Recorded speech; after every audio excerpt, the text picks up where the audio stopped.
amigas, estamos muy contentos el día de hoy porque estamos iniciando un nuevo proyecto.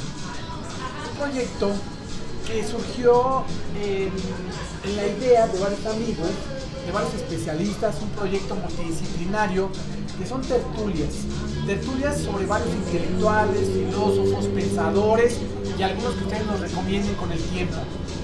El objetivo es fomentar y promover el pensamiento crítico, entendido en dos partes: el pensamiento, que es el arte o la acción de pensar, y crítico, que viene de la palabra crítica, emitir juicios o opiniones.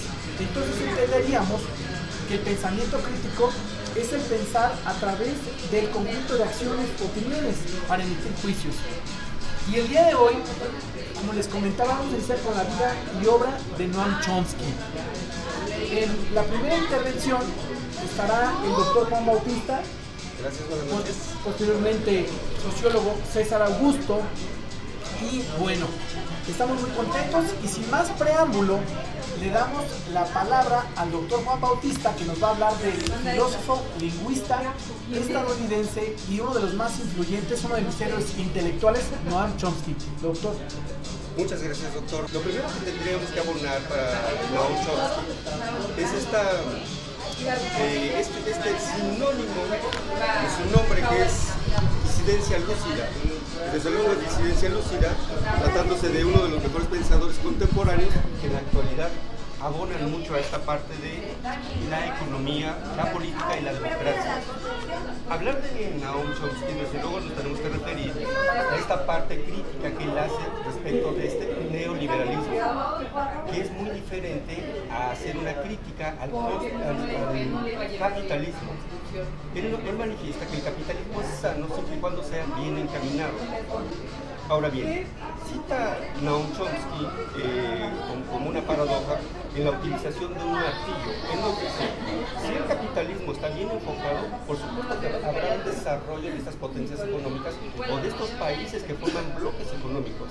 También, si este martillo no es bien ocupado, nos va a construir una casa. Pero si este martillo no es bien ocupado, va a servir para dañar a una persona. Pues sucede lo mismo con el capitalismo. Si este capitalismo no es bien enfocado, nos va a rayar en un neoliberalismo que nos va a lastimar este ejercicio de la democracia. Paso la palabra al maestro César Augusto. Pasarnos la pelota.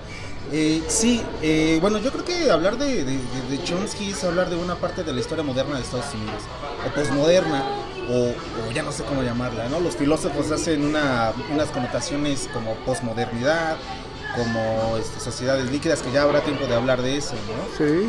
Entonces Chomsky es como que, yo creo que es el hijo rebelde de los Estados Unidos, ¿no? Sí. Es una rebeldía, pero una rebeldía crítica, ¿no?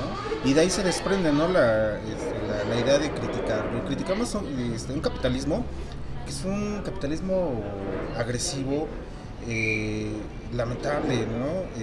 Hoy por hoy vemos que lo que sucede en la actualidad tiene que ver mucho con los capitales especulativos, ¿no? Podemos, no sé, se me ocurre nombrar ahora mismo el efecto tequila, el efecto dragón, sí. Porque todo lo que pasa en una sociedad global va a repercutir. Ahora mismo en México tenemos un efecto de una ola, no sé si llamarlo democratizadora, ¿no? Por ahí tenemos un teórico de Samuel Huntington que habla de las olas democratizadoras, pero no sé si en México ocurra lo propio. Hay muchas cosas que hablar de Chomsky, pero es tan poquito el tiempo, ¿no? Habíamos observado aquí algunos conceptos como los principios de la concentración de la riqueza, que es la crítica al capitalismo puro, y el primero de los puntos que a mí me encantó es el de la democracia, la reducción de la democracia. Es una paradoja. Chomsky también es sinónimo de paradojas, ¿no? Y el decir que en el país que enarbola la democracia, que crece como la democracia, no debe de haber democracia, creo que ahí es un hito, ¿no? del hijo rebelde de Estados Unidos. Pero antes de continuar, maestro, quisiera hacer un pequeño ejercicio de rapidez mental. Maestro, Chomsky en una palabra. En 2 palabras, pensamiento crítico. Maestro, disidencia lúcida. Bueno amigos, seguimos compartiendo la mesa sobre un tema súper interesante, la vida y obra de Noam Chomsky. Y yo tengo algunos datos interesantes. Por ejemplo, Noam Chomsky, su nombre completo es Noam Abraham Chomsky, como ustedes saben, de origen judío. Hace su doctorado en 1955 sobre una tesis transformacional donde parte de la obra de Chomsky, más de 100 doctorados honoris causa, más de 100 obras, escritos, es mucho material lo que tiene Noam Chomsky. En ese sentido, algo que traigo en la mente es un reportaje que vi hoy en el Universal, donde dice que las empresas se dan cuenta que la mayoría de los estudiantes no traen las competencias necesarias: trabajo en equipo, liderazgo y la que quiero subrayar, el pensamiento crítico. Es decir, si los jóvenes no traen el pensamiento crítico como una competencia laboral, pues de alguna manera se les va a dificultar. En ese sentido, creo que en la experiencia de la docencia, ustedes saben que cuando a un alumno le dejas leer un libro, pues es difícil. En México traemos un libro al año. Entonces, en ese sentido, para desarrollar el pensamiento crítico, tenemos que seguir exhortando a las futuras generaciones y a las presentes a la lectura, porque el pensamiento crítico finalmente cuando salgan a la vida laboral es algo que le está pidiendo la vida empresarial. Perdón, maestro. Tenemos una complejidad actual que son estas docencias basadas en la utilización de los medios electrónicos. Entonces, estas docencias nuevas que son apartadas del enciclopedismo que conocemos en nuestra época son muy diferentes. Es decir, la administración y la adquisición de este nuevo conocimiento es muy diferente que en otras épocas. Ahora la digitalización viene a poner una herramienta más, es un arma de doble filo. Nos da una fácil intervención a estas informaciones, como en décadas anteriores, que era a través de los libros. Entonces, a los educandos hay que irnos ajustando a estas nuevas docencias con la utilización de estas nuevas herramientas electrónicas. Si no nos ajustamos a estas nuevas herramientas electrónicas y a utilizar estas nuevas herramientas electrónicas para adquirir el conocimiento, se quedarán con el enciclopedismo, que también ya va quedando rezagado. Pero viene el arma de doble filo, porque también los educandos les va a ser tan fácil y tan sencillo adquirir el conocimiento en libros PDF, que también no va a ser tan fácil que se les quede esa administración de ese conocimiento. Sí, mira, qué interesante tema pones en la mesa, maestro, la educación. Como parte de una formación docente, nosotros, no sé si me atrevería a llamarlos de la vieja escuela, a la que todavía asistíamos a bibliotecas, sabíamos buscar tarjetas bibliográficas. Hoy los alumnos no saben, no se paran en una biblioteca. Las bibliotecas, al menos físicas, yo creo que están de salida, ¿no? Hoy se viene una digitalización, aunque yo creo que hay una problemática, ¿no? Es una problemática de fondo. Lo comentabas hace poquito, maestro, respecto a la forma de cómo idealizamos esto. Aquí le voy a dar un giro, porque ahorita que me mencionabas de los 10 principios de la concentración de la riqueza de Chomsky, moldear la ideología. Sí. Es interesantísimo, o sea, cómo se moldeamos la ideología, porque y ahí nos vienen los medios de comunicación. ¿Cuál es el papel de los medios de comunicación? En mis clases, ahora estamos en sociología jurídica un poquito, le estamos pegando ahí, y les digo a los muchachos, a partir del tema de la migración, por ejemplo, ¿qué es lo que estamos viendo? Para los compañeros que nos están viendo de otros lados de Latinoamérica, tenemos un problema migratorio que ciertamente los medios de comunicación nos están diciendo lo que queremos ver. Y hoy hay una campaña principalmente en Facebook, Twitter, acerca de los migrantes, que los migrantes les echan la comida de los frijoles con tortillas y no sé qué. Pero yo le digo a los alumnos, hay que tener cuidado con lo que estamos viendo y vamos a ver de quién nos está informando o desinformando, porque nos están moldeando una ideología. Finalmente, los muchachos hoy en día aprenden a partir de esto. Sí. Yo les preguntaba a los muchachos, los niños de hoy, los está educando esto. Sí. Sí. Los medios de comunicación. Estamos en una era de la noticia falsa, del fake news, por supuesto, y eso es parte de lo que es en el segundo punto. Están moldeándonos una ideología, ¿no? Y esa ideología está haciendo una suerte de cosificación. Sí, es interesante que su último artículo de Noam Chomsky, que escribe en La Jornada, habla sobre la migración y habla sobre este aspecto, que si bien es cierto, los medios de comunicación filtran la información, pero un dato que da Noam Chomsky es que una tercera parte son de anuncios pagados obviamente por empresas. Entonces obviamente ellos van filtrando la información, obviamente que tiene que llegar en ese sentido.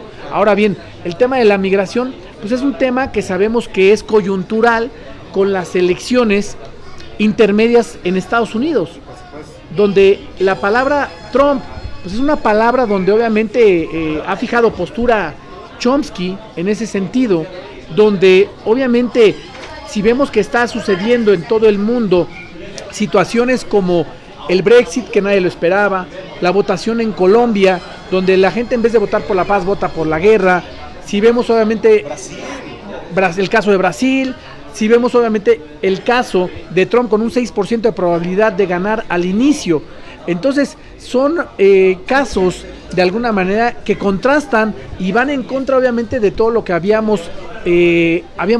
nos habían enseñado. Entonces necesitamos pasar por el pensamiento crítico toda la información de los medios de comunicación, toda la información que está en las redes sociales, porque si bien es cierto, como decía el doctor Juan Bautista, las tecnologías tienen un arma de doble filo. El 56% de la trata de personas es a través de las redes sociales. Entonces, un alumno que está en las redes sociales, pues puede utilizar el uso adecuado. Yo les he dicho, como decía Chomsky, puede ser un martillo para construir una casa o un martillo para destruirte la cabeza. En ese sentido, creo que esa es la finalidad de este ejercicio que estamos haciendo, si me lo permiten, de esta tertulia sobre intelectuales que realmente basan su obra en el pensamiento crítico. Pero que, bueno, retomando nuestro, como parte del currículum, mi tesis de licenciatura fue de migración, tesis de maestría es también acerca de la migración. Era una migración interna, endógena, pero bueno, lo importante de esto es que se está haciendo un movimiento en Latinoamérica que no sé, cuesta trabajo entenderla, como me estaba mencionando ahorita, en este momento, Bolsonaro en Brasil. Sí. Qué miedo, de verdad, qué miedo, fascismo. Sí, un neofascista, ¿no? Y aquí estamos hablando de neos, pues ya no sé si sea de procesos o de no sé qué está pasando. Entendemos el liberalismo del siglo XIX y hoy ya nos hablan de un neoliberalismo. Después, antes de eso, en el intermedio estaba un nacionalismo y ahora un nuevo neonacionalismo, que es igual de peligroso, es el mismo discurso que se ve en América, el discurso antiinmigrante de Trump. Estaba viendo hoy hay unas noticias que había anunciado o había dicho que no le teme usar la fuerza letal. El uso letal de la fuerza me está hablando a mí de dispararle a jóvenes, niños, hombres, que no es nuestro papel y nuestra función ser subjetivos en ese sentido, porque están ahí. El problema es que están ahí y alguien les está disparando, o alguien les va a disparar. Pues qué miedo.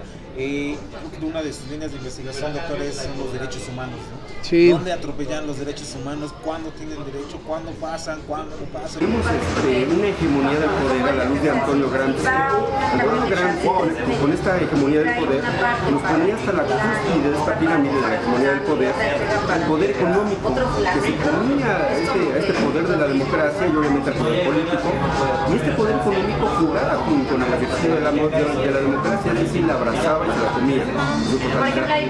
El pensamiento de Chomsky va más allá.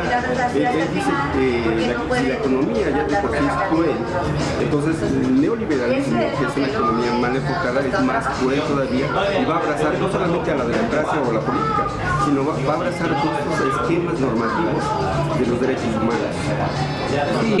Sí, yo creo que realmente estamos viendo dos posturas que vemos en el mundo, que pareciera que ese muro de Berlín que ya se derrumbó físicamente, ese muro de Berlín lo vemos todavía que lo están cruzando el neoliberalismo de alguna manera con estrategias de mercado. Yo veo dos posturas, ¿no? Henry Kissinger decía, el dinero mueve al mundo, mientras Marx decía que el poder político tenía que ir sobre el poder económico. Entonces son esas dos posturas que obviamente posteriormente, como comentaba el maestro, comentaremos con Zygmunt Bauman en El amor líquido, en la vida líquida, con Jürgen Habermas, que obviamente hablaremos de la acción comunicativa, y veremos a la segunda generación de la Escuela de Frankfurt, ¿no? Iremos con Joseph Ratzinger, que obviamente ha publicado algunos artículos al respecto.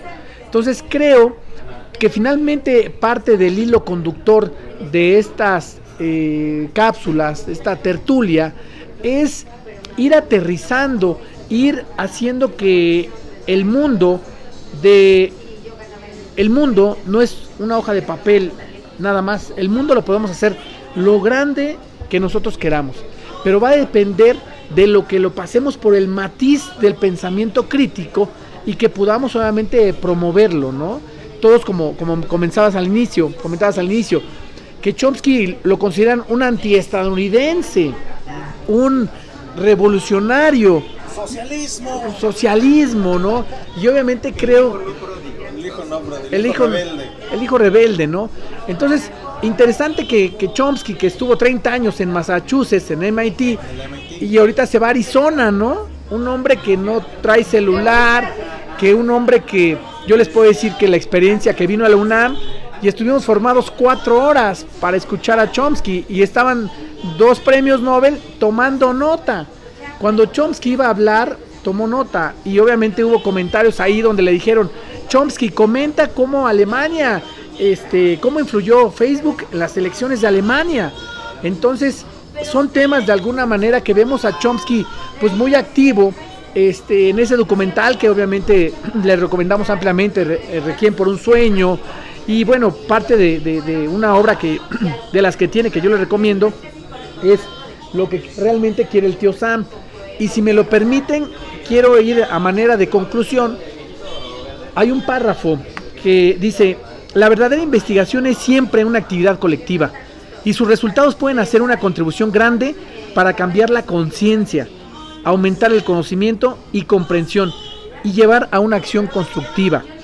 Yo creo que Chomsky tiene realmente bien planteado su objetivo, y él, en ese pensamiento crítico, pues ha ido en contra de los grupos de poder, ¿no? Entonces, unas preguntas como qué es el poder, ¿no? El poder desde la visión weberiana, ¿no? Sí. El poder político, el poder fáctico, ejes de poder, el poder desde la visión de Foucault, sí. Fabulosa la cuestión del poder. Me queda en el tintero por ahí, maestros, una intervención rapidísima, que estábamos hablando acerca de un neoliberalismo. Yo lo que estoy observando o quiero observar es que es una deconstrucción neoliberal. Es lo que te comentó, un neoliberalismo en el que el capital financiero provoca sus propias crisis. Ahora viene una debacle o un cambio con un neonacionalismo. Trump se protege a los estadounidenses, América para los americanos, pues sí, pero era América para nosotros, vamos a explicar. Sí. Sale... Sí, yo creo que es después de la Segunda Guerra Mundial. De hecho, Chomsky lo dice, ¿no? En su primera hoja de Lo que quiere el tío Sam, así inicia, y obviamente es muy interesante porque él dice, dice a Kennan del planteamiento del Departamento de Estado de 1948, así algo de lo que dice: tenemos cerca del 50% de la riqueza del mundo, pero solo 6.3% de su población. En esta situación no podemos fallar en ser objetivo de envidia y resentimiento. Nuestra tarea real es diseñar un modelo de relaciones que nos permitirá mantener esta posición de disparidad. Para hacer eso tenemos que deshacernos de todo sentimentalismo y ensueño, y la atención deberá concentrarse en todas partes de nuestros objetivos nacionales inmediatos. Nos habla del rico más rico y del pobre más pobre. Esa brecha. Democratización de la pobreza. Qué miedo. Saca el capital de esto precisamente para crear más ricos. Pero no hablan desde el rico en particular, no hablan desde el rico en las potencias, en los bloques económicos. Sí. Tiene que ser América del Norte o del Ulster. O sea, uno de los hombres más ricos del planeta, con el 50-60% de la población pobre en México, ¿no? Eso nos está dando un indicativo de algo, ¿no? Pero quería concluir con la idea del desmantelamiento o de la adaptación a ese sistema económico, porque decía el nuevo nacionalismo, porque ahora Estados Unidos se protege, ¿no? En esa economía nacionalista, salió Inglaterra de la Comunidad Europea, en cambio la moneda, por ahí Grecia también se salió una crisis económica y se está volviendo otra vez a mirar hacia adentro, no sé si sea crecimiento interno, pero se está volviendo hacia adentro, ¿no? Y Estados Unidos está cerrando sus fronteras y algo está pasando, y yo creo que esa es consecuencia de una economía evidentemente de mercado, no les interesa a las personas, les interesa el capital. Lo vemos ahora, te decía, cuando el presidente del Senado, Monreal, dice: vamos a hacer la iniciativa de ley para bajar las tasas de interés. Los mercados financieros tambalearon, se cayó la bolsa, y dices, bueno, ¿cuál es el miedo? ¿Quién está gobernando? ¿El capital financiero o los políticos? Y eso me lleva a otra visión que es de Max Weber, pero ya la dejamos por otra ocasión. Quería dejarles por ahí un par de libros que también me han ayudado mucho. Herbert Marcuse. Wow. El hombre unidimensional. Claro, segunda generación de Frankfurt. Segunda generación de la escuela de Frankfurt, también escuela aquí. Sí. Perdón. Y otro que para mí es la guía, el Homo Videns. Claro. Joan Sartor. La explicación de por qué el internet nos ha estado absorbiendo. Antes éramos pasivos, recibíamos noticias, ahora interactuamos sin problemas que no sabemos con quién interactuamos. Yo creo que es muy interesante esta mesa, porque finalmente creo que nos lleva a preguntarnos más, a hacer más preguntas, a cuestionarnos, ¿no? Y esa era la mayéutica de Sócrates, ¿no? O sea, realmente estas mesas se enriquecen y de alguna manera sientes una adrenalina de esos 6 neurotransmisores que tenemos los seres humanos. Y bueno, creo que hay muchas preguntas como si Thomas Hobbes decía que el hombre es malo, Rousseau decía que el hombre es bueno, entonces, ¿no? Lo decía Hobbes, el hombre es malo por naturaleza. Y Rousseau lo dice, el hombre es bueno por naturaleza, entonces... Ahí yo me voy a la ética, qué es lo bueno y qué es lo malo, en relación a aquello, pero creo que eso ya son... Para abonar este tema, tienes políticas económicas, políticas públicas, a conveniencia, a modo. Yo no creo que Estados Unidos esté cerrando las puertas a la comunidad internacional económicamente hablando. No, yo creo que está fortaleciendo su economía interna para poder explotar esta economía internacional, estos bloques económicos, sobre todo la comunidad europea y esta gran potencia coreana que ahora ya es China. Sí. Entonces, ellos tienen políticas económicas particulares de cada nación, igual que está haciendo México. Cometería un error al convertirse nacionalista, eso jamás le convendría desde mi punto de vista. Entonces, pues, veremos qué es lo que... Es una gran disyuntiva porque Trump es el barabucón número 1. No se va a pelear con los chinos, jamás se va a pelear la economía que va así. Y sin embargo, yo creo que de cierta forma trata a México en relación a sus intereses. Yo creo que sí, se supedita. No sé esos nacionalismos qué tan buenos sean, no sé, pero es algo que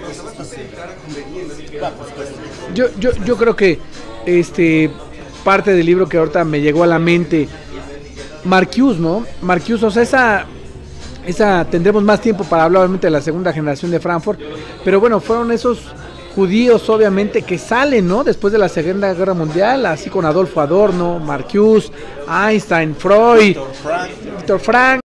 30 segundos, queridos amigos, para conclusiones. Comenzamos con mi derecha, doctor Juan Bautista, conclusiones. Muchas gracias, doctor, muchas gracias, maestro. La conclusión que yo me llevo de esta disertación de Naum es este pensamiento crítico que nunca debe de caer. Decía mi abuela, todos los excesos son malos. No nos compartían estas ideas de este neoliberalismo, pero también de este neoliberalismo que raya en parte de lo absurdo de no utilizar las nuevas herramientas electrónicas. También no podemos caer en eso. Tampoco podemos caer en esta capitalización de los recursos descomunal que haga más ricos a los ricos, más pobres a los pobres, como bien lo comentaba usted, doctor. En conclusión, ¿qué tenemos que hacer? Buscar un punto de equilibrio. Si bien es cierto, son buenas estas disertaciones de Naum, también es cierto que tenemos que buscar ese punto de equilibrio en la economía, y más en un país que está que es un país emergente, antes mal llamado país en vías de desarrollo, como es este país México. Esa sería mi conclusión, doctor. Sí, muchas gracias. Pues bueno, es que 30 segundos para concluir es poco, y son tantas cosas que decir. Yo me quedo con ciertas ideas, y una de esas es el abono al individualismo profundamente individualista. Si ese individualismo es producto de un capitalismo salvaje, que hacer ante eso son las grandes problemáticas de una sociedad que es una sociedad de consumo. Consumir, ¿qué consumimos? ¿Para qué consumimos? Por ahí había una frase de Will Smith, creo que si no sé si es de Will Smith, al menos la vi, del meme, que decía este caballero que nos preocupamos en comprar cosas que no necesitamos, gastamos dinero que no tenemos en comprar cosas que no necesitamos para impresionar a gente que no le interesa. Esa es una radiografía exacta del capitalismo, de una sociedad de consumo. Noam Chomsky es muy relevante, es delicioso, es crítica a este sistema. Ante el consumo, ante el individualismo crecer, leer. Claro, perdón, maestro. Perdón, doctor. Viene parteaguas, una línea muy delgada entre esa crítica que hace al capitalismo bien enfocado y este capitalismo descomunal, como lo menciona el maestro, y entonces sí nos da un neoliberalismo. Ahora bien, el capitalismo en sí, el capitalismo puro, no es criticado por Naum, que eso nos quede claro. Él lo que critica es este capitalismo descomunal, el capitalismo con un beneficio y un crecimiento y un desarrollo de las naciones, por supuesto que siempre será bienvenido, y también lo cita Naum. Lo que él critica ya es este crecimiento descomunal de los países que incluso en bloques, en países de bloques económicos, entonces sí aplastarían a otro tipo de países como son los países emergentes. Que hay países necios, caso cubano y venezolano, pero ya no más maestro. Esta es otra historia, ¿no? Yo creo que vendría ahí, como dice Aristóteles, un equilibrio, ¿no? Buscar ese equilibrio. Buscar equilibrio, dice Noam Chomsky, un capitalismo salvaje, pero tampoco, del otro lado, San Agustín decía, deseo poco, y lo poco que deseo, deseo poco. Entonces, creo que tenemos esta parte, y ese discernimiento, esta disertación, yo agradezco esta tertulia muy enriquecedora, y yo quiero una frase que me gusta mucho, dice: mi pueblo se perdió por falta de conocimiento. Entonces creo que al final del día generar pensamiento crítico es no desde la torre de marfil ni la torre de cristal de la academia, que quede claro, sino desde una visión multidisciplinaria y con la finalidad de aportar ese granito de arena a estos cambios que necesita nuestra sociedad, que necesita nuestro país. Entonces tenemos nuestro próximo programa, que es Jürgen Habermas, segunda escuela de Frankfurt, comunicativa, modera ahora el sociólogo César Augusto, ¿no? Me quedo con algo último, doctor, maestro. Buscar un punto de equilibrio. Siempre es sano en todos los aspectos buscar un punto de equilibrio. Se está hablando de estas hegemonías de poder económico, mucho más tenemos que guardar un punto de equilibrio. Esa es la conclusión que yo doy. Ya la rescate. Microsociología y fenomenología. Las cosas a ras de suelo. Y estas charlas son totalmente enriquecedoras. Cierro con esto, les agradezco mucho nuestro doctor que me haya invitado, nuestro doctor. También es bueno platicar desde otras visiones, de otras posturas, desde lo legal, desde los derechos humanos, desde la sociología. Les agradezco mucho y bueno, pues vamos a seguir, ¿no? Sí, la sociología es algo muy importante. Cada presidente de Estados Unidos cuando llega al poder, lo primero que contrata es un sociólogo a analizar la sociedad. Antes de contratar a un politólogo. Antes de contratar a un politólogo, un sociólogo. Entonces, pues bueno, nos despedimos en esta gran tertulia y sigue Jürgen Habermas. Muchas gracias. Muchas gracias. Saludos.